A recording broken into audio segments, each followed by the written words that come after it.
This is part 4 of my project, EG Hatch. Okay, so balik tayo sa body paint. Simula October hanggang November, marami pumasok na bagyo sa Pinas. Kaya itinigil muna ang pagpintura sa sasakyan. At nung December naman, marami pang mga araw na maulan. Since open area tong shop, di talaga sila pwedeng magpintura ng umuulan at sobrang lakas ng hangin.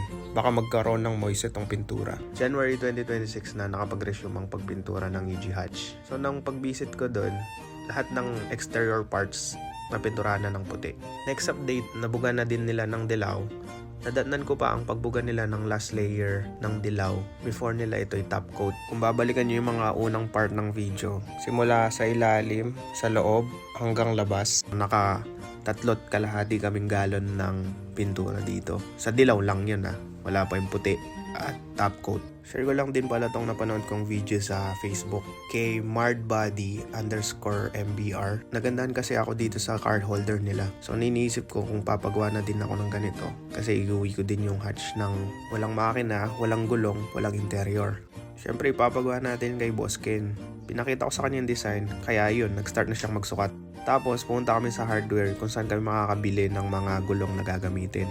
So pumili kami ng heavy duty na gulong na may stopper. Isa pa, dapat umikot siya ng 360 para hindi na din ngayon mahirapan magtulak sa sasakyan. So yun, fast forward na tayo. Tinawagan na ako ni Kong Raymond at sinabihan na ako na pwede na umuwi yung sasakyan kinabukasan. So kinagabihan, naglinis na ako ng garahe para may pwesto dito yung EG Hatch. So sa mga may nahanap na parts dyan, baka may parts pa ako dito na spare or pinaglumaan ng EK or EG, message nyo lang ako, baka meron Hindi ko masasabi kung meron, pero baka meron before ko ipa-junk.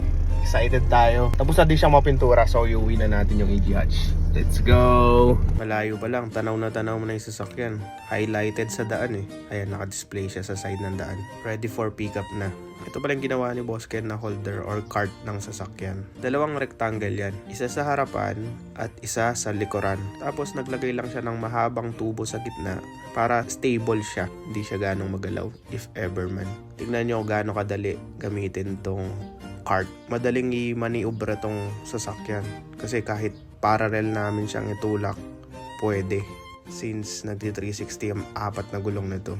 Ang laking tulong din sa amin ito kasi di na namin kailangang buhatin. Imagine kung bubuhatin mo yan, walang bibitaw. Siyempre kapag may bumitaw na isa, mahulog yan. Kaya worth it tong ginawa na holder ni Boss Ken. So ayan dito, para hindi na din kami mahirapan lalo, pinahila na din namin to sa toe. Kaya ayan, alalay na lang kami paakyat para hindi dumulas yung sasakyan. Kaso hindi mo talaga mape-perfect. Ayan, nahulog yung bumper. Wala pala tong bolt or hindi nakatali. So nahulog lang siya basta-basta. Pero hindi pa naman tapos tong sasakyan Aayusin pa naman yan. And hindi naman siya ganong nagasgasan. So okay lang yan. After that, ayan, lahat ng gamit ng EG sinakay na din sa truck. Para isang biyahe na din, di ba? Yung iba dyan, di ko na din magagamit. Kaya kung may hanap kayong parts, sabihan nyo ako. Kasi yung iba, pinamigay ko na like yung upuan, pangharap and panlikod, mga shock, wala na din. Kasi mostly hindi na din magagamit like yung mga panel sa likod. Kasi open tong EG Hatch na gagawin ko. Wala siyang panel or wala siyang interior. Kaya wag mahiyang magtanong. Message nyo lang ako. Okay, ayan, nasakay na lahat. Ready to go na. And masasabi kong safe na safe tong biyahe namin kasi andyan si Papang Pete. Meron siyang Armalite. So lahat ng hahawak dyan, babarilin niya. Bawal hawakan yan. And then ayun, biyahe na. So from San Matias to Bacolor, 11 kilometers din tong biyahe namin. More on highway naman. Sa baryo na lang ng Magliman at San Isidro yung mga barangay road na dadaanan namin. Pero hindi naman ganun kapangit yung daan. So okay naman. Itong towing din pala is San Matias na din. Kaya mas mura siya. Ito yung kinuha ni Kong Raymond para mag-tow ng sasakyan ko. For 11 kilometers, 2,500 pesos. So dalawa pala yung sumakay sa truck. Si Babang Pete at saka si Estong. Si Estong ngayon nakatayo. Pinabantay niya yung sasakyan. Akala nga daw niya siya yung tinitingnan ng mga tao Ang ganda niyang makita sa daan kapag nasinagan ng araw. Hindi siya ganong maapdi sa mata. And hindi siya ganong ka-dark. So ang ganda niyang tingnan. Sakto-sakto yung timpla ng kulay na gusto ko. Buti na lang, Sabado to at umaga. Di pa ganon traffic pero may konti lang. Di naman nawawala yung traffic sa Pilipinas eh. Sa San Fernando lang. Then after that, dire-diretso na kami kasi puro highway naman din yung daan namin. So fast forward, nandito na tayo sa bahay. Siyempre, ibaba muna natin yung mga parts na linagay natin sa ilalim. Yan na, daan-daan na namin binababa tong sasakyan. Alalay lang naman dito kasi mayroon naman siyang tali na nakahawak. So alalay lang sa gulong para bumaba siya ng dire-diretso. Ganun tignan nitong sasakyan kasi parang laruan lang talaga siya. Literal na toy car. Parang ang Lego eh. Ina-assemble mo na lang. Ayan, papasok na siya ng garahe.